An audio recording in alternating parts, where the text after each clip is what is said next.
As I'm watching Princess Connect, including episode 3 and every episode before it, as I'm watching it, I'm always thinking afterwards, like, what makes Princess Connect Redive so special? Why do I enjoy it so much? Why was I looking forward to it coming back so much? And of course, on the surface level, in a sense, it is kind of like Konosuba 2.0, right? Konosuba really set up that perfect anime kind of like genre in itself, to where yes, it is isekai in a sense, but what it did that's so special that Princess Redive recreates and does almost the same thing is each episode offers you this little bite-sized adventure that is self-contained within itself. Yes, each of the ongoings within the world, the characters, the things that are happening, kind of like the overarchingness of it, are in fact connected. But through that connection, there is very little that carries over from episode to episode. It's usually they go to the fairy forest here, they go on this mystery thing here, they go collect an egg there, and each of them is their own self-contained stories. And that's where I find Princess Connect Redive so interesting and so captivating and so enjoyable. And on top of it all, it has one of the fantastic animation. I think one of the best animation productions in the industry right now, and you have to give it to it. The characters are beautifully rendered. They're beautifully artistically drawn. When they do their power power moves, like the Sakuga that it offers you, is deep and it's really good and enriching and it's very well done. No CGI is used, and if it is used, it's carefully used and done to where it makes you not notice it, and that's kind of why it's so good.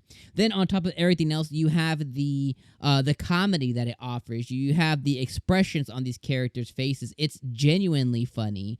And in this season, in episode 3 and the past couple of episodes, there's been a lot of focus on KARYL. And I've told you guys before, KARYL's my favorite character.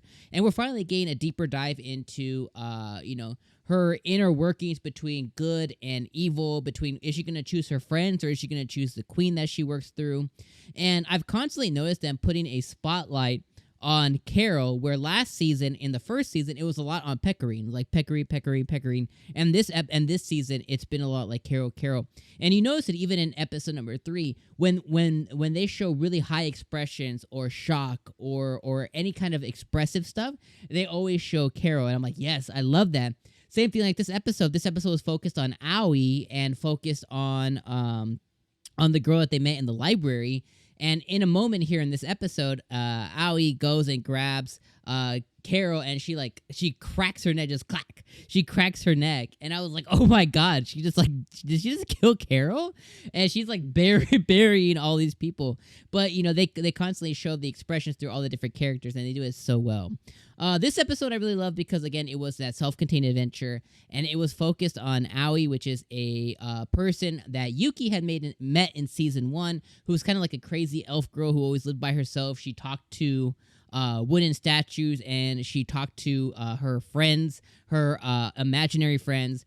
And this episode is focused on her as she's attending school, and she's asking Yuki and the group for their help to just try and be more social, to try and make friends. And they end up helping her, and they meet the girl in the library who is a fanatic for knowledge and thirst for learning. And they go on an adventure into the forest to go find the green monster. The green monster ends up being Aoi's wooden friends that she had created at some point. And because she's being discovered, she goes on the defensive, and she starts basically just yeeting and deleting all of her new friends, including KARYL and everybody else. And Yuki and Pecorine and the library girl end up seeing her. They're like, yo, what the F is going on? And what's even funnier is the thing that they're investigating, the graveyard and stuff, ends up coming to life. And this anime always represents kind of the VR world. Like, it's a VR world, but it's not. It's like a VR fantasy world, but it really isn't at the same time. But those things that it has are shown, and they're made apparent when glitches in the world happen. So the thing that they were investigating ends up not being true, but the thing they weren't investigating ends up twisting and manifesting itself within the world. And that's where the skeletons came in, and they show Yuki and Pecorine and the group, they show them a alternate dimension or alternate reality that occurred to where they're now laying rest. And that ends up coming to fruition. Pecorine understands it as being a descendant of a kingdom. she puts the king to rest, and then the group moves on, and Aoi finally has some friends. And the girl, the crazy girl that was thirsty for knowledge, the librarian girl, she was able to put some of her worries to bed because she thought she was kind of like going crazy in a way. Overall, though, really, really enjoyable episode. I hope next episode we get back to KARYL's, kind of KARYL's adventure, and I really want her to decide, and I really want that to be the season to where she decides, is she going to choose evil or good? Is she gonna, in a sense, right? It's like, is the dark side or good side? Is she gonna go to her friends, or is she gonna go to the queen? But let me know what you guys thought about this episode down in the comments below. I appreciate you guys being here for another week. I'll see you, my friends, next week for episode number 4. And let me know what your thoughts are on Princess Connect Redive. Peace out, guys.